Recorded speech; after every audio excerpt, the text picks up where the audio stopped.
The announcement comes as part of the Liberal government's promise to crack down on cross-border trafficking in drugs, illegal guns, and stolen cars. The government's attempts to bolster recruitment will include legislative changes that would allow the frontline workers to retire after 25 years, regardless of their age. With me now is Kevin Cozine, border security analyst at St. John's University. Sorry, Kevin, Keith, my apologies. I think I called you Kevin there. Keith, thank you very much for joining us. Thanks for having me this morning, Roger. Your thoughts on this news that they might hire up to 1,000 guards? Is that enough? Will that have an impact? Well, I think it's a significant increase. I think the current CBSA frontline employee is about 8,500 officers, so you're looking at a over 10% increase.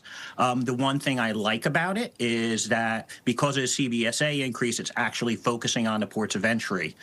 From a U.S. perspective, I've always viewed the Achilles heel when it comes to border security in Canada being the ports of entry, more specifically the airports of entry.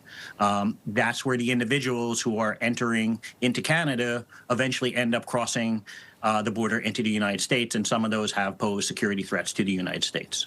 Now, I mean, this is the longest undefended border, which means it's the longest undefended border. Is this realistic? Will the bad guys just find new ways to try and bring things in? Well, this particular new hires don't actually address the land border, and that's always been my contention. Canada doesn't have a border patrol like the United States does. It relies on the RCMP, and more recently, the provincial law enforcement officers patrol the border. Will it slow down? Possibly, but when it comes to human smuggling and more importantly drug smuggling, there is immense profits that can be made in these in the movement of illicit people and illicit goods. So organized crime, transnational organized crime have a long history of adapting and innovating to overcome the security measures that we put in place to try and stop them. And now this has been one of the big things with President Trump about cracking down on drugs coming across. Will this be noticed by him, do you think? I hope so. I mean, within Washington, I've seen over the past couple of months a greater push towards cooperation between the United States and Canada when it comes to border security.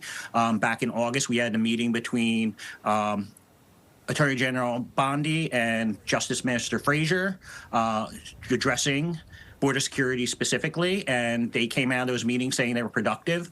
Earlier this month, we had a bill introduced into the House of Representatives that authorized the Secretary of Homeland Security to amend and negotiate existing agreements between the United States and Canada that allows for cross-border cooperation. So I think we're definitely moving in the right direction, but there's still a long way to go. Okay, Keith, thank you very much for joining us today.